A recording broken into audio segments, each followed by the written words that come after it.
अस्सलाम वालेकुम, मैं हूं शाहजेब खानजादा। पाकिस्तान की हुकूमत ने एक और बड़ा फैसला किया है जिससे पाकिस्तान की मईशत पर, आने वाले दिनों में महंगाई पर, उसकी वजह से शरह सूद पर और फिर टैक्स रेवेन्यू पर बहुत दूर रस असरात होंगे। आलमी मंडी में तेल की कीमतों में मुसलसल कमी के बाद ये तवक्को जाहिर की जा रही थी कि मुल्क में पेट्रोलियम मसनूआत की कीमतों में बड़ी कमी की जाएगी। इस हवाले से ओगरा ने भी पेट्रोलियम मसनूआत की कीमतों में कमी की तजवीज़ दी और अब से कुछ देर पहले हुकूमत ने पेट्रोलियम मसनूआत की नई कीमतें जारी कर दी हैं। ओगरा ने तजवीज़ दी थी कि पेट्रोल की कीमत में 20 रुपये फी लीटर की कमी की जाए, मगर पेट्रोल की कीमत में 15 रुपये फी लीटर की कमी कर दी गई है। इसी तरह ओगरा ने तजवीज़ दी थी कि हाई स्पीड डीजल की कीमत में 33 रुपये फी लीटर की कमी की हो, हुकूमत ने 27 रुपये फी लीटर कमी कर दी है। ओगरा ने तजवीज़ दी कि केरोसिन ऑयल की कीमत में 44 रुपये की कमी की जाए, हुकूमत ने 30 रुपये की कमी कर दी है। लाइट डीजल की कीमत में 24 रुपये की कमी की तजवीज़ दी गई थी, 15 रुपये की कमी कर दी गई है। अब तज्जियाकार कह रहे हैं टॉप लाइन सिक्योरिटीज़ के मुताबिक इससे महंगाई पर खातिर खा असर पड़ेगा। आने वाले दिनों में पाकिस्तान की महंगाई की शरह 8% तक गिर सकती है, जिसकी वजह से शरह सूद जो पहले ही सिंगल डिजिट में आ गई है उसमें आने वाले दिनों में मजीद कमी की तवक्को की जा सकती है। साथ साथ अब जो बड़ा खतरा पैदा होगा, पहली मुआशी एक्टिविटी हो नहीं रही है, क्या हुकूमत ने ओगरा की तजवीज़ से जो ज़रा कम इस वक्त कीमतों में कमी की है उससे अपने जो टैक्स महसूलात हैं लेवी बढ़ाकर उसकी कमी पूरी कर लेगी, नहीं कर पाएगी, इस सब पर बात करेंगे। माहिर मईशत खुर्रम शहजाद हमारे साथ मौजूद है। खुर्रम शहजाद, बहुत शुक्रिया। खुर्रम, तकरीबन 10 रुपये की कमी हो तो 15 अरब रुपए का फर्क पड़ता है टैक्स रेवेन्यू पर। 20 रुपये की कमी से तकरीबन महीने का 30 अरब रुपए। ये जो कमी की है इससे हुकूमत के टैक्स महसूलात मुस्तहकम रहेंगे, महंगाई में कमी आ जाएगी। ये सही फैसला है या हुकूमत ज़्यादा कमी कर सकती थी या बेहतर था थोड़ी कम कमी करती? आप कैसे देख रहे हैं सूरत हाल को? जी देखें, इसमें गवर्नमेंट ने जो एक्ट किया है ये थोड़ा सा बैलेंसिंग एक्ट कहा जा सकता है, क्योंकि देखिए जो ओगरा ने रेकमेंड किया था उससे 70%, यानी कि उसका 70% गवर्नमेंट ने पास ऑन किया है, 30% अपने पास रखा है। अब मैं आपको बताता हूँ कि महंगाई की शरह में किस तरह से कमी हो सकती है।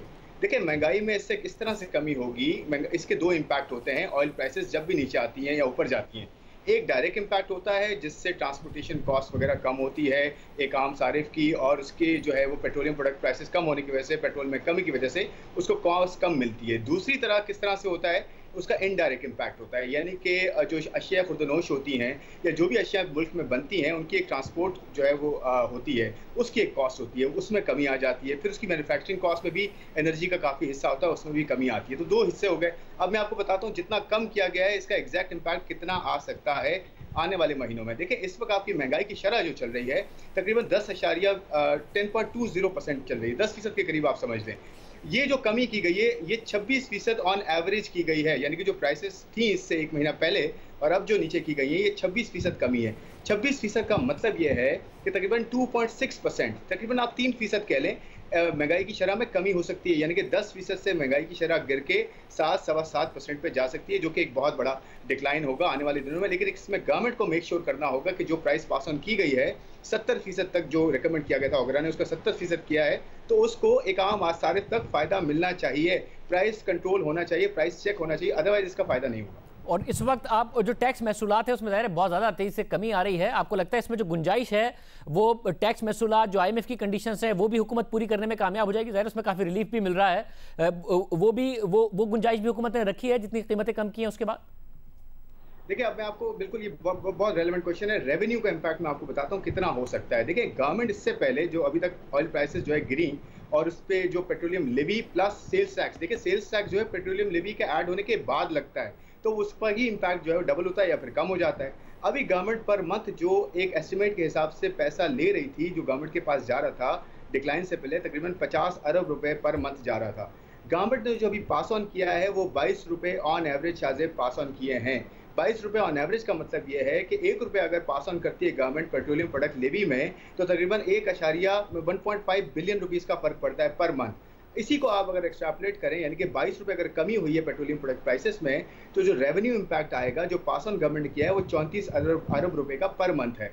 ये FBR की कैलकुलेशंस के भी हिसाब से है, तकरीबन 34 अरब रुपए पर मंथ। और मैंने कहा ना कि 50 अरब रुपए गवर्नमेंट जो है वो टोटल इसमें आ रहे थे, तो रिमेनिंग पोर्शन जो गवर्नमेंट के पास जाएगा तकरीबन 15 से 16 अरब रुपए पर मंथ होगा अभी भी, जो कि गवर्नमेंट जो है रिलीफ एफर्ट्स में लगा सकती है, और जो एहसास प्रोग्राम से लेकर दूसरी जगह है वहाँ पे भी इम्पैक्ट इसका आ सकता है। तो ये बहुत अच्छी मेरे ख्याल में तरीका है, रादर देन पूरा पास ऑन करना और उसका इम्पैक्ट नहीं आना, क्योंकि गवर्नमेंट का जो आगे आने वाले साल में बजट IMF के साथ किया गया है शाहजेब, वो 489 बिलियन रुपीज़ सिर्फ पेट्रोलियम लेवी के अंडर जो है वो रखा गया है, जो कि इस साल का 260 अरब रुपए था, यानी कि 60% इंक्रीज किया गया उसमें। इसका मतलब ये कि आने वाले साल में टैक्स का जो है इम्पैक्ट यहाँ से आएगा, और ये 6-7% रेवेन्यू का बनता है और 20% नॉन टैक्स रेवेन्यू का ये हिस्सा बनता है पेट्रोलियम लेवी का। तो ये बड़ा इंपॉर्टेंट है कि गवर्नमेंट ने थोड़ा पोर्शन रखा है अपने आने वाले दिनों के लिए। बहुत शुक्रिया, खुर्रम शहजाद साहब हमारे साथ मौजूद थे। अब जो दूसरा सवाल पैदा हो रहा है जिस पर सबकी नजरें हैं वो सिंध हुकूमत के लॉकडाउन के हवाले से है। पहले खबरें आने लगी कि जुम्मे के बाद सिंध हुकूमत ने लॉकडाउन खत्म करने का फैसला किया है, किस तरीके से दुकानें खुलनी हैं, नरम करने का फैसला किया है, इसका मामला वफाकी हुकूमत के सामने रखा जाएगा। फिर खबरें आ रही हैं कि रमजान के आखिर तक वही लॉकडाउन बरकरार रखा जाएगा जो इस वक्त मौजूद है। क्या एग्जैक्टली सिंध हुकूमत ने फैसला किया है? मुर्जा बाब हमारे साथ मौजूद हैं, अब मुशीर हैं वजीर आला सिंध के। मुर्जा बाब बहुत शुक्रिया। मुर्जा, क्या फैसला किया है सिंध हुकूमत ने लॉकडाउन के हवाले से? बिस्मिल्लाहिर्रहमानिर्रहीम। शादिब साहब, रमज़ानुल मुबारक की इब्तिदा में होम डिपार्टमेंट ने एक नोटिफिकेशन निकाला था। 23 अप्रैल को ये नोटिफिकेशन निकला था, जिसके अंदर ये बात पहले ही तय कर दी गई थी कि जो रिस्ट्रिक्शन हमने पहले लगाई हैं या जो एक्सेप्शंस हमने कुछ लोगों को दी हैं वो रमज़ानुल मुबारक के अख्ताम तक जारी व सारी रहेंगी। तो अभी तक वो नोटिफिकेशन इन फील्ड है और उस नोटिफिकेशन को विड्रॉ करने का कोई फैसला नहीं हुआ। मतलब यानी कि अब जबकि जुम्मे के बाद भी, और जुम्मा क्योंकि कल होने जा रहा है, वही जिस किस्म का लॉकडाउन है वही बरकरार रहेगा? जी, जो लॉकडाउन विद एक्सेप्शन, जो कि हमने कुछ सेक्टर्स को काम करने की इजाजत दी है विद रेगुलेटेड SOPs, उनको काम करने की इजाजत दी जाएगी। जो रिस्ट्रिक्शंस थी वो रिस्ट्रिक्शंस जू की तू रहेंगी। मतलब और क्योंकि ज़ाहिर है अब रमज़ान में ताजिरों का बिजनेस होता है, लोग जाके शॉपिंग करते हैं, ईद का मौका होता है, तो उस हवाले से ताजिरों के जो मामला थे वो भी जूं के तू ही रहेंगे। मैंने शादिब साहब पहले भी आपके प्रोग्राम में इस चीज़ को वाजे किया था कि ताजरों से एंगेज किया था गवर्नमेंट ने, उनके साथ डिलिब्रेट करने का फैसला ये किया गया था कि ऑनलाइन और टेलीफोन पर डिलीवरी ओरिएंटेड कारोबार को इजाज़त दी जाएगी और दुकानें उनको खोलने की इजाज़त दी जाएंगी उस पर्पज़ के लिए। तो वो इजाज़त दे दी गई है। हम उम्मीद करते हैं कि जो कारोबारी हजरात हैं वो उन SOPs का मान रखेंगे और जो गवर्नमेंट की इशू करदा हिदायत हैं उनको फॉलो किया जाएगा। बस साथ में बताइएगा, वजीर आजम ने कहा कि गरीब आदमी का सोचे समझे बगैर लॉकडाउन का अचानक ऐलान कर दिया गया। अमीरों ने सोचा कि वायरस अमीरों को भी हो जाता है, तो अशराफिया ने सारे मुल्क के लिए फैसला कर दिया। फिर सईद गनी साहब ने ट्वीट किया कि 9 मई तक तो हुकूमत ने इसको तौसी दी है। मतलब मीटिंग में क्या होता है? क्या मुख्तलिफ वज़राए आला वज़ीर आज़म पर दबाव डालते हैं क्योंकि वज़ीर आज़म हामी नहीं होते, क्योंकि वज़ीर आज़म ने कहा अमीरों ने फैसला कर दिया है, क्योंकि उन्हें लगा उनको हो जाएगा लॉकडाउन कोरोना? मुझे लगता है शादिब, वज़ीर आज़म पाकिस्तान बड़े एहतराम के साथ मैं कहना चाहूँगा, या तो कन्फ्यूजन का शिकार हैं या वो आवाम को कंफ्यूज करना चाहते हैं। क्योंकि एक तरफ जब लोग लॉकडाउन की तारीफ करते हैं तो वज़ीर आज़म पाकिस्तान कहते हैं नेशनल टेलीविजन पे कि जी हमने तो 13 मार्च को लॉकडाउन कर दिया था और उसकी वजह से आप देख सकते हैं कि मुस्बित असरात कोरोना वायरस के हवाले से आए। फिर जब वो कोई और मीडिया ब्रीफिंग करते हैं या किसी और इवेंट पे जाते हैं तो कहते हैं जी गरीब का ख्याल नहीं किया गया। 9 मई तक एक्सटेंड करने का फैसला जो है वज़ीर आज़म की काबीना ने किया, जिसको हेड वज़ीर आज़म खुद करते हैं। तो मैं समझता हूँ अगर उनकी बात मान ली जाए कि अशराफिया ये फैसला कर रहे हैं तो मैं समझता हूँ फिर अशराफिया से ताल्लुक वज़ीर आज़म का है, वज़ीर आज़म की काबीना का है। सब तो आप ये कह रहे हैं कि सबका कंसेंसस होता है, वज़ीर आज़म की काबीना का भी कंसेंसस होता है, वो सब भी हामी होते हैं, उसके बाद फैसला होता है। शादिब साहब, हमारी मजाल थोड़ी है कि हम वज़ीर आज़म को चीज़ें इन्फोर्स कर सके।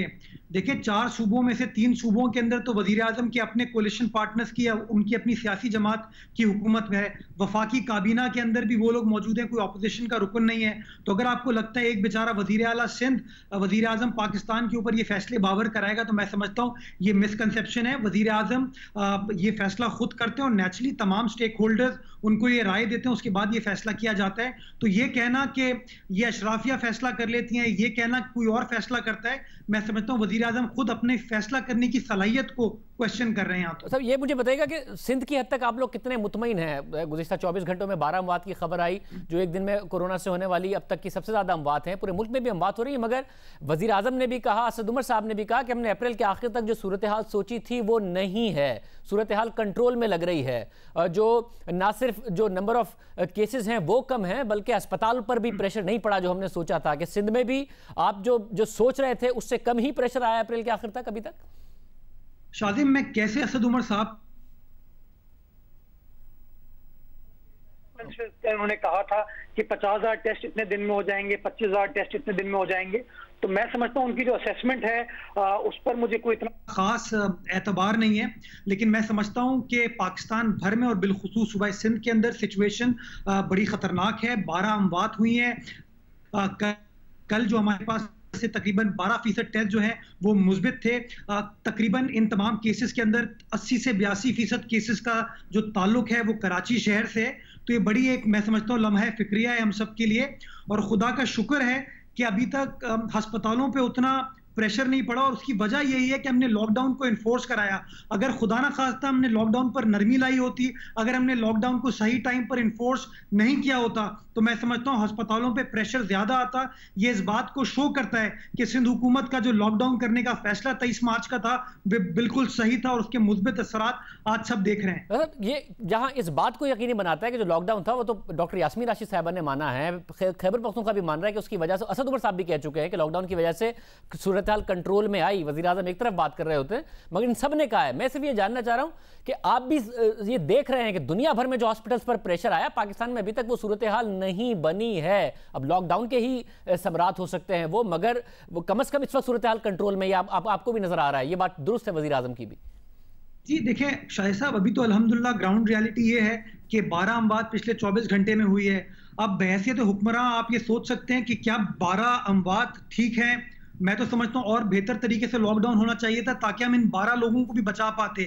जो कल के दिन तकरीबन 12-13% केसेस जो पॉजिटिव आए, अगर लॉकडाउन और ज्यादा मौसर बनाया जाता तो शायद हम ये 13% केसेस को भी रोक पाते। तो मैं समझता हूं एक जान भी हम सब के लिए बहुत अहम है, और ये जो बार बार मईशत का मवाजना जान के साथ किया जाता है, मैं समझता हूं बड़ा अनफेयर मवाजना है।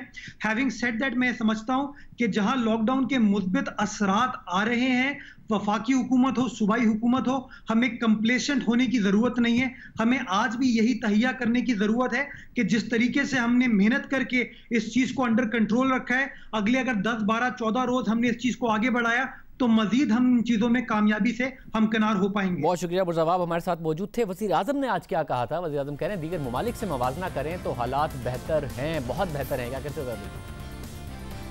अल्लाह का करम है कि जो हम समझ रहे थे कि जितने ज़्यादा आज 30 अप्रैल को केसेस होने चाहिए, हम अल्लाह का शुक्र अदा करते हैं कि उस तरह की तेज़ी से अमवात नहीं हुई पाकिस्तान में। बाकी दुनिया का अगर आप देखें और उससे पाकिस्तान का मुआवजा करें तो अल्लाह का शुक्र है कि हमारे हालात बहुत बेहतर हैं। हम जो समझ रहे थे एक वक्त पे कि अप्रैल के आखिर तक हमारे हस्पताल में भरे हुए होंगे, बहुत ज़्यादा प्रेशर होगा हॉस्पिटल्स में, वेंटिलेटर्स जितने पाकिस्तान में अब तक हैं, एक वक्त पे ये सोच थी कि ये सारे वेंटिलेटर्स भरे होंगे, तो वो हम ये समझ रहे थे कि वो इतने ज़्यादा होंगे कि जितने भी हमारे इंटेंसिव केयर के जो हॉस्पिटल में यूनिट्स हैं वो भरे हुए होंगे। लेकिन शुक्र है अल्लाह का कि आज हमारे हालात बहुत बेहतर हैं। फिर आज एक और तकरीब में वज़ीर आज़म इमरान खान ने अचानक लॉकडाउन के फैसले को तनकीद का भी निशाना बनाया। वज़ीर आज़म ने कहा कि गरीब आदमी का सोचे समझे बगैर लॉकडाउन का अचानक ऐलान कर दिया गया। अमीरों ने सोचा कि वायरस तो अमीरों को भी हो जाता है, तो अशराफिया ने सारे मुल्क के लिए फैसला कर लिया। लॉकडाउन अनाउंस कर दिया जी, जल्दी से फौरी लॉकडाउन अनाउंस कर दिया। सोचा ही नहीं कि वो बेचारा दिहाड़ीदार, वो गरीब आदमी, वो रिक्शे वाला, वो जो बेचारा सारा दिन मेहनत करके आके अपने बच्चों का पेट पालता है, उसका क्या बनेगा। नहीं, अमीरों ने सोचा अच्छा जी 2-3 कि ये अमीरों को भी आता, तो एकदम सारा एक एलीट ने फैसला कर लिया सारे मुल्क के लिए। के फौरन बाद पीपल्स पार्टी के वजीर सईद गनी ने अपने ट्वीट में रद्दमल का इजहार किया, जिसमें उनका कहना था कि हाल ही में वफाकी काबीना ने लॉकडाउन में 9 मई तक तोसी का फैसला किया है। इससे पहले वफाकी हुकूमत 2 बार लॉकडाउन में तोसी का ऐलान कर चुकी है। एक सूबाई वजीर ने यह कहा, और फिर अब मुर्जा बाब साहब ने भी हमारे शो में ये बात कही कि तो काबीना का फैसला था।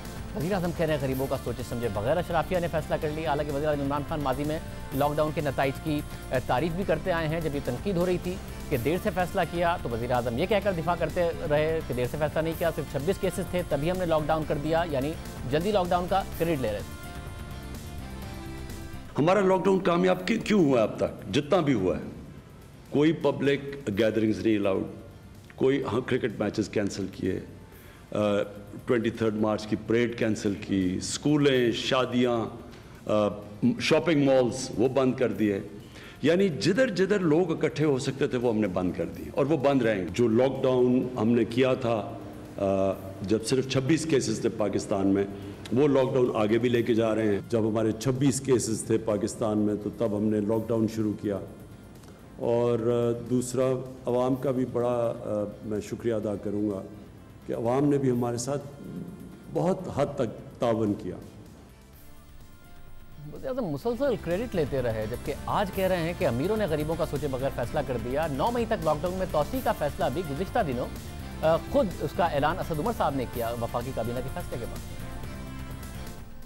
आज सबने मुश्तरका तौर पर यह फैसला किया है कि 2 हफ्ते तक, यानी 1 अप्रैल से 14 अप्रैल तक जो है इसको जारी रखा जाएगा। मौजूदा सूरत हाल को, मौजूदा जो बंदिशें हैं और जिसको लॉकडाउन भी कुछ लोग कहते हैं, उसके अंदर 15 दिन की मज़ीद तौसी का फ़ैसला किया गया, यानी कि ये 9 मई तक जो मौजूदा सूरत हाल है वही हम आगे लेके चलेंगे। हर लॉकडाउन में तोसी का फैसला वफाकी हुकूमत की मंजूरी के बाद, सूबों की मंजूरी के बाद खुद वफाकी हुकूमत करती रही। अब वज़ीर-ए-आज़म कह रहे हैं कि अशराफिया ने फैसला कर दिया। कोरोना पर वफाकी हुकूमत की पॉलिसी में तजाद नज़र आता रहा है। पहले जब सूरत हाल वाज़ेह नहीं थी, लॉकडाउन की मुखालफत करते रहे, फिर खुद लॉकडाउन का ऐलान किया, फिर लॉकडाउन के फ़ायदे बताए और अब फिर लॉकडाउन पर तनकीद कर रहे हैं। कन्फ्यूजन बरकरार है, मगर साथ ही कोरोना वायरस के फैलाव में कमी से मुतमईन भी हैं। असद उमर और दीगर वज़रा इस फैलाव में कमी का क्रेडिट भी लॉकडाउन को देते रहे, मगर कोरोना के केसेस में कमी की वजह टेस्ट में कमी भी है, जो पाकिस्तान के सबसे बड़े सूबे पंजाब में बढ़ने के बजाय मुसलसल कम हो रहे हैं, जबकि इसके मुकाबले में सिंध में टेस्ट बढ़ रहे हैं, जिसकी वजह से दोनों सूबों में कोरोना वायरस के केसेस की तादाद में सिर्फ 8 मरीजों का फर्क रह गया है। इस वक्त सिंध में कोरोना के मरीजों की तादाद 6053 हो चुकी है, पंजाब में 6061 है।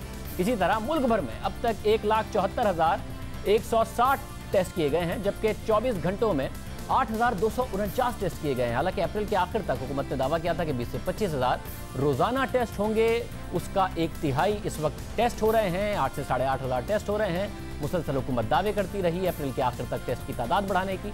हमने 22 अप्रैल को अपने प्रोग्राम में कमांड एंड कंट्रोल सेंटर के सरबराह असद उमर से पूछा कि तो उन्होंने कहा कि टेस्ट के हवाले से गाइडलाइन तैयार की जा रही हैं, अगले 1 हफ्ते में रोज़ाना 20,000 टेस्ट का हदफ हासिल कर लेंगे। टेस्ट की सलाहियत है तो टेस्ट में इजाफा क्यों नहीं हो रहा? क्योंकि वो नहीं हुआ। खासतौर पर पंजाब में गुज़िश्ता 3 दिनों के हुकूमती डेटा का जायज़ा लें तो उसके मुताबिक 27 अप्रैल को पंजाब में 1,795, सिंध में 2,733 टेस्ट हुए। 28 अप्रैल को पंजाब में 2,390 और सिंध में 4,112 टेस्ट किए गए। और फिर 29 अप्रैल को, 29 अप्रैल इसलिए अहम है कि डॉक्टर यास्मीन राशिद साहिबा ने हमारे प्रोग्राम में कहा था कि अब टेस्ट ज़्यादा होना शुरू हो जाएंगे, मगर 29 अप्रैल को पंजाब में 2,295 और सिंध में 3,792 टेस्ट किए गए। जबकि 28 अप्रैल के हमारे प्रोग्राम में वज़ीर सेहत पंजाब यास्मीन राशिद ने कहा था कि पंजाब में कल से कोरोना वायरस की टेस्टिंग में इजाफा हो जाएगा। मैंने ये कहा था कि हम सैम्पलिंग करने लगे हैं, लेकिन कम्युनिटी सैम्पलिंग करने लगे हैं, लेकिन उसके अंदर थोड़ी सी ताख़ीर इसलिए आई कि हमारे साथ कुछ हमारे एक्सपर्ट्स हैं, पाकिस्तानी एक्सपर्ट्स हैं, और उन्होंने कहा कि ये जो हम सैम्पलिंग करने लगे हैं इसको थोड़ा सा बेहतर कर लें और इसका बेहतर तरीका इख्तियार कर लें, ताकि वो हमें आइंदा के लिए बहुत अच्छी किस्म की नॉलेज दे सकेगी about how to manage this lockdown. तो उसके ऊपर फिर नेचुरली वो दोबारा उस पर कुछ काम किया गया। अब इंशाल्लाह हम कल से शुरू करने लगे हैं, और कल क्योंकि अब कम्युनिटी सैम्पलिंग होगी, हमारा इरादा है कि इंशाल्लाह इस हफ्ते के अंदर अंदर पूरी कोशिश कर रहे हैं कि जो जैसे रूटीन के जो टेस्ट हो रहे हैं उसके अलावा हम पूरी कोशिश करेंगे कि तकरीबन 12,000 से ज़्यादा टेस्ट इस हफ्ते के अंदर हो जाएं। मगर इस बात को भी 2 दिन गुजर चुके हैं, पंजाब में टेस्टिंग में इजाफा नहीं हुआ, जिसकी वजह से अब सिंध और पंजाब में केसेस की तादाद तकरीबन बराबर हो गई है। पंजाब हुकूमत पर तनकीद हो रही है कि उन्होंने क्या अचानक टेस्ट इसलिए करना कम शुरू कर दिए हैं ताकि केसेस की तादाद कम नजर आए। साथ ही पंजाब में ऐसे 1180 से ज़ायद अफराद का इंकशाफ हुआ है जिन्हें पंजाब हुकूमत कोरोना का मरीज समझती है, लिखा हुआ है, मगर वो लापता हैं, उन्हें तलाश किया जा रहा है। इस हवाले से जियो न्यूज़ की वेबसाइट पर शाया बेनज़ीर शाह की खबर के मुताबिक पंजाब के डायरेक्टर जनरल हेल्थ सर्विसेज की 29 अप्रैल की रिपोर्ट के मुताबिक 1180 अफराद की शनाख्त ऐसे अफराद के तौर पर की गई है जिनकी तलाश है। उनमें से लाहौर में 797 अफराद, सियालकोट में 106 अफराद, मुल्तान के 86 अफराद हैं जिन्हें लाजमी ढूंढना है।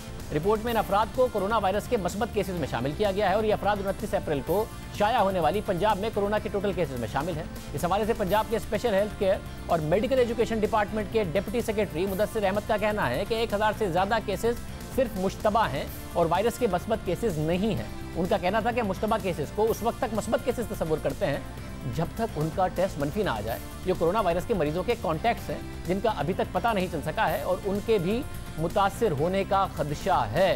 उन्होंने मजीद बताया कि अभी तक इन लोगों के मकाम, उनके फ़ोन नंबर या पते जमा किए जा रहे हैं। अब ये एक अजीब सी बात है, 29 अप्रैल तक की डेटा में मौजूद था। अगर वो मस्बत नहीं है तो मस्बत क्यों ख्याल किए गए और सिर्फ इतने 1100 से ज़ायद अफराद क्यों हैं? अगर सिर्फ कॉन्टैक्ट से या मुश्तबा हैं वो तो उसकी तादाद ज़्यादा हो सकती है। क्या ये वो लोग हैं जिनके टेस्ट मस्बत आए मगर उसके बाद वो ट्रेस नहीं हुए, टेस्ट करा के चले गए या फिर भाग गए? कौन लोग हैं, सब पर बात करेंगे। डॉक्टर यास्मीन राशिद साहब हमारे साथ मौजूद होंगी। नंबर ऑफ टेस्ट पर भी बात करेंगे एक ब्रेक के बाद।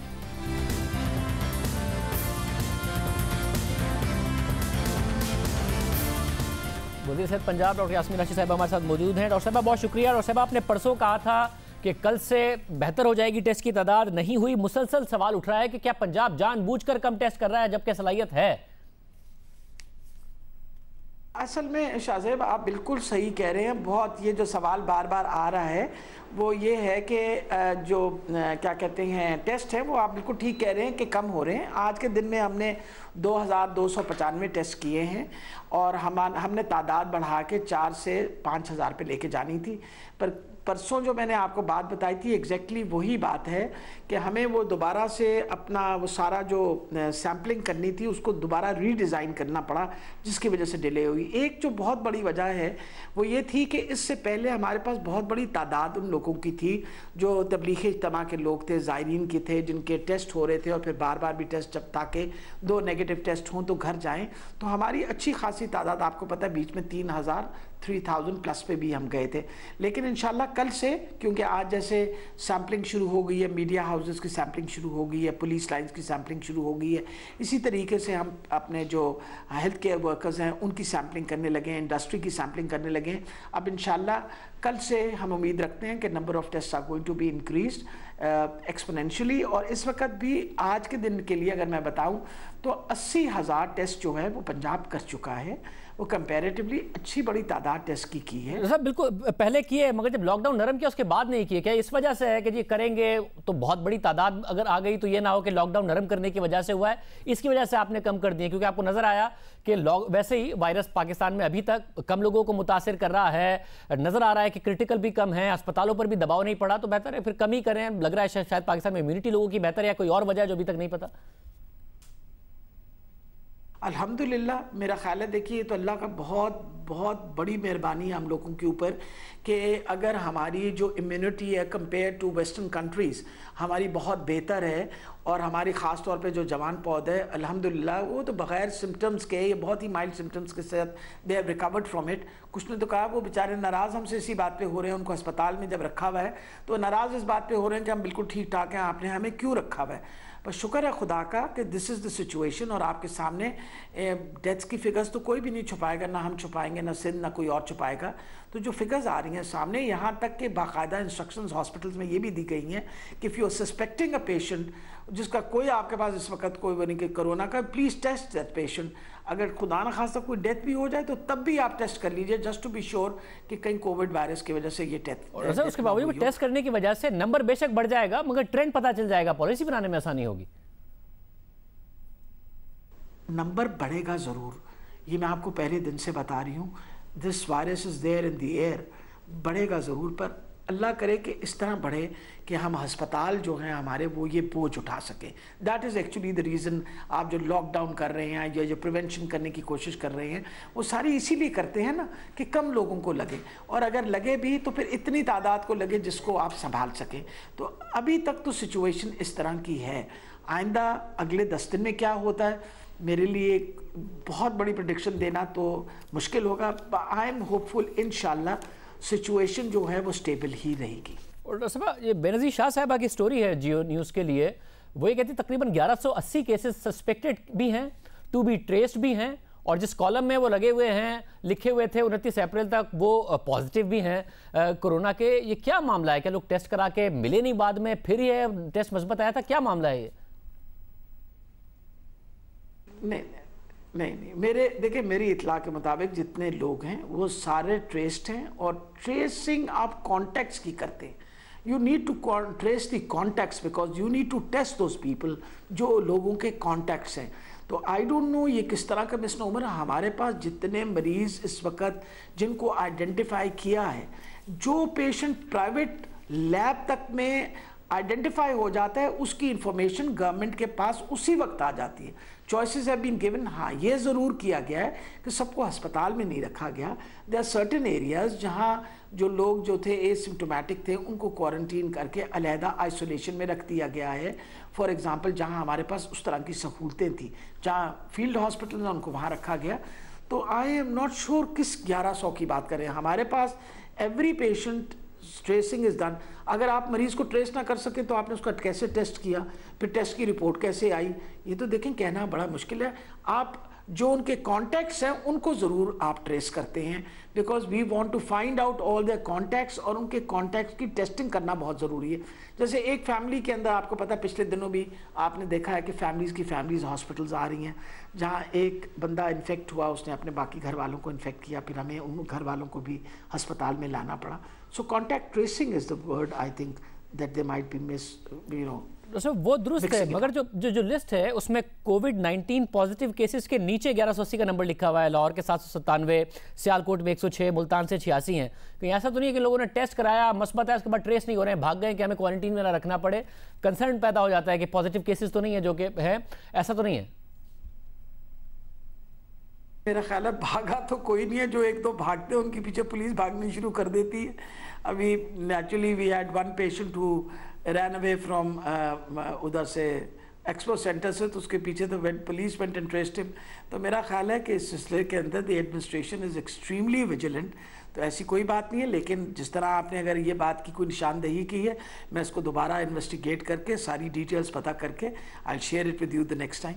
तो बहुत बेहतर है। डॉक्टर साहब आखिर में, क्योंकि आप खुद भी डॉक्टर हैं, ऐसे बयानात आ जाते हैं लीडरशिप की तरफ से कि अवाम नॉन सीरियस ना लेना शुरू कर दें। आपका अभी भी यही पैगाम है कि जो भी मामला है अभी नहीं पता कि कब मुतासरीन क्यों हैं, इसलिए एहतियात करें।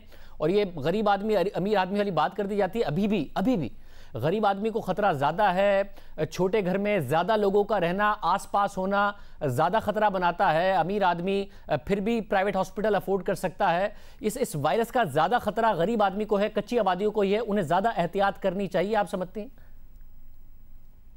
जी बिल्कुल। देखिए इम्पॉर्टेंट, ये तो हर इंसान को अफेक्ट कर सकता है, और गरीब आदमी के लिए तो बहुत बड़ा मसला बन सकता है। क्योंकि इम्पॉर्टेंट ये चीज़ है कि गुर्बत की वजह से भी क़ुव्वत मदाफ़ियत बहुत हद तक लोगों की कम हो जाती है। अगर प्रॉपर उनको डाइट वगैरह ना मिल रही हो, तो उनके लिए तो इल्तिजा है कि आप अपने आप को जितना प्रोटेक्ट कर सकते हैं और करें।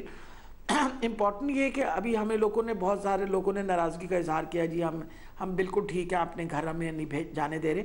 घर भी इसलिए उनको अस्पतालों के अंदर रख लिया गया है या फील्ड हॉस्पिटल्स में, कि बहुत लोगों के घर इतने छोटे हैं कि अगर उनको परमिशन कर दे भी दी कि घर में आइसोलेट कर दें, तो वो जो बाकी लोग हैं वो अपने आप को आइसोलेट नहीं कर सकेंगे।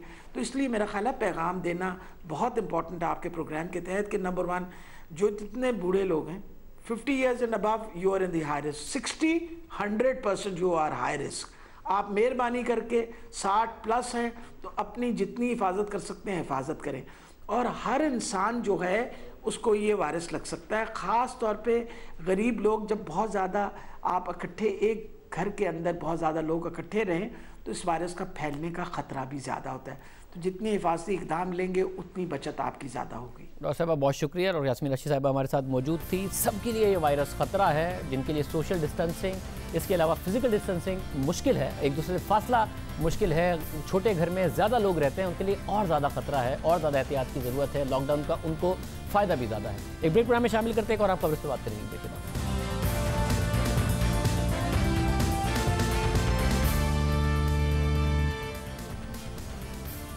शुगर कमीशन ने 25 अप्रैल को रिपोर्ट जमा कराना थी, मगर रिपोर्ट तैयार नहीं हुई, जिसके बाद हुकूमत ने कमीशन को 3 हफ्ते की मजीद मोहलत दी, और जिसके बाद अब शुगर कमीशन तहकीकात कर रहा है और कमीशन ने शुगर मिल्स मालिकान को तलब करने का फैसला किया है। जराये के मुताबिक आज कमीशन के इजलास में तजवीज़ दी गई कि शुगर मिल मालिकान और चीनी के कारोबार से वाबस्ता अफराद को तलब किया जाए, उनका मौक़िफ़ शामिल किया जाए, जिसके बाद कमीशन ने फैसला किया कि तमाम अहम शुगर मिल मालिकान को तलब किया जाएगा ताकि उनका मौक़िफ़ शामिल किया जाए। जाहिद गिशकोरी, क्या इस हवाले से आपके पास तफसीलात हैं? शुगर कमीशन ने बाकायदा तौर पर तमाम शुगर मिल मालिकान को असूली तौर पर बुलाने का फ़ैसला किया है। वो चाहते हैं कि उनके स्टेटमेंट रिकॉर्ड करें। उसकी बहुत सारी वजूहात हैं शाहजेब, क्योंकि शुगर कमीशन जो तहकीकात कर रहा है उसके सामने इतना बड़ा मवाद आया है जिसकी बुनियाद पे 2 मेंबरान ने कमीशन को, जो मैराथन मीटिंग हुई है इस हफ्ते, यह राय दी थी कि तमाम मिल मालिकान को जो कि इस रिपोर्ट में जिनके नाम आ रहे हैं उनको बुलाना चाहिए। तो कमीशन ने असूली तौर पर उनको बुलाने का फ़ैसला किया है, जो कि 5 मई के बाद उन तमाम के लिए एक सवालनामा भी तैयार कर लिया गया है, जिसके सीधा पॉइंट्स मैं आपको बताना चाहूँगा। जिसमें सबसे जो पहला पॉइंट है वो बेनामी ट्रांजैक्शन का है। उसकी एक बहुत बड़ा वॉल्यूम है जो कि अरबों में है। अभी उसकी टोटल अमाउंट डिटरमिन करना अब इस वक्त कमीशन के लिए, कमीशन उस पर काम कर रहा है। दूसरी जो अनरजिस्टर्ड बायर्स हैं तकरीबन 50,000 से ज़्यादा हैं, उस पर उन्होंने सवालात करने हैं। तीसरी बड़ी बात जो कि चीनी की दरामद है और उस पर सब्सिडी के मामलात हैं। और साथ चौथा जो पॉइंट है, कुछ शुगर मिलों ने जो पावर यूनिट्स लगाए हुए हैं उस पर टैक्स के मामलात हैं। और 5वां जो पॉइंट है जो कि बहुत अहम पॉइंट है, जो security exchange commission of Pakistan से इन 9 शुगर मिलों के रिकॉर्ड वहाँ से रिकॉर्ड लिया गया है। इसके अलावा नैब से 3 शुगर मिलों के मामलात जो अंडर इन्वेस्टिगेशन थे, बिलखसूस एक शुगर मिल जिसकी इन्वेस्टिगेशन 2017 में बंद हो गई थी, उस पर मनी लॉन्ड्रिंग वगैरह के इल्ज़ामात थे। इन तमाम का रिकॉर्ड उन्होंने मंगवाया है। फिर इसके अलावा तमाम ऑडिट रिपोर्ट्स जो हैं जो कि security exchange commission of Pakistan के पास थी या स्टेट बैंक ऑफ पाकिस्तान के, इसके अलावा सीसीपी से ये वो रिकॉर्ड है जो हासिल किया गया है जिस पर उनको काउंटर क्वेश्चन करने हैं ताकि उनका मौक़िफ़ आ सके।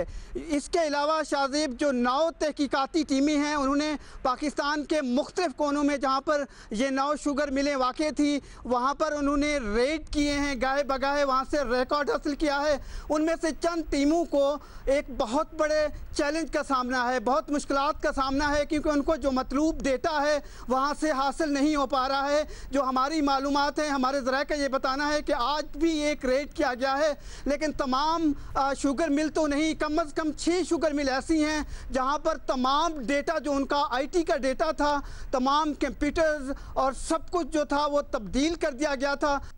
बहुत शुक्रिया। जाहिद गिशकोरी हमारे साथ मौजूद थे। अफसोसनाक खबर इस वक्त सामने आ रही है, स्पीकर कौमी असम्बली असद कैसर का कोरोना टेस्ट मुस्बत आया है। स्पीकर कौमी असम्बली की बेटी और बेटे का भी टेस्ट मुस्बत आया है। उनके भाई के हवाले से खबर मंसूब की जा रही है। हमारे साथ अयाज अकबर यूसुफ मौजूद है। अयाज, बहुत शुक्रिया। अयाज, क्या बात हुई है आपकी, क्या इस हवाले से इतलात है?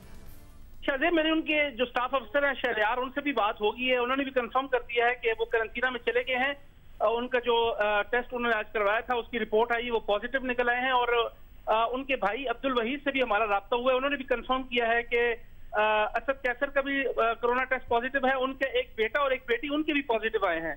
और असद कैसर ने अपने ऑफिशियल पेज के ऊपर भी कंफर्म कर दिया है कि उन्होंने अवाम से अपील की है कि मेरे लिए दुआ भी करें, और उन्होंने अवाम से कहा कि आप भी हिफाजती तदाबीर इख्तियार करें और करंटीना में चले जाएं। मैं खुद भी करंटीना में जा रहा हूँ और मेरे लिए भी दुआ और खैरियत से हैं वो भी, उनका बेटा बेटी भी बिल्कुल इस वक्त अलामात नहीं है, खैरियत से, तबीयत उनकी ठीक है? जी बिल्कुल, वो इस वक्त स्पीकर हाउस इस्लामाबाद में मौजूद हैं और करंटीना में चले गए हैं। उनके स्टाफ ने भी कंफर्म किया कि उन्होंने कहा कि मुझसे कोई बंदा राब्ता न रखे, लिहाजा मैं करंटीना में हूँ इस वक्त। और आज ये टेस्ट मेरा पॉजिटिव आया। उन्होंने स्टाफ जो उनके साथ ड्यूटी कर रहा है शाहजेब, उन्होंने भी कहा कि हम भी अभी जा रहे हैं अपने टेस्ट करवाने के लिए। उन्होंने कहा है कि जो जो स्टाफ उनके साथ ड्यूटी कर रहा है तमाम लोगों को एडवाइस की गई कि फौरी तौर पर अपने टेस्ट करवाएं। कौमी असम्बली का वो स्टाफ जो उनके साथ डायरेक्ट या इनडायरेक्ट पिछले दिनों में उनके साथ काम करता रहा है, जो फाइल्स मूव होती रही हैं। और जब उनके स्टाफ से हमने पूछा कि क्या कोई बैरूनी मुल्क कोई शख्स आया उनसे मिलने, उन्होंने कहा जी वो सवाबी रेगुलर जाते रहे। और इस दौरान जब कोरोना के ये केसेस सामने आ रहे थे तो बड़े रेगुलरली वो अस्पताल का विजिट करते रहे।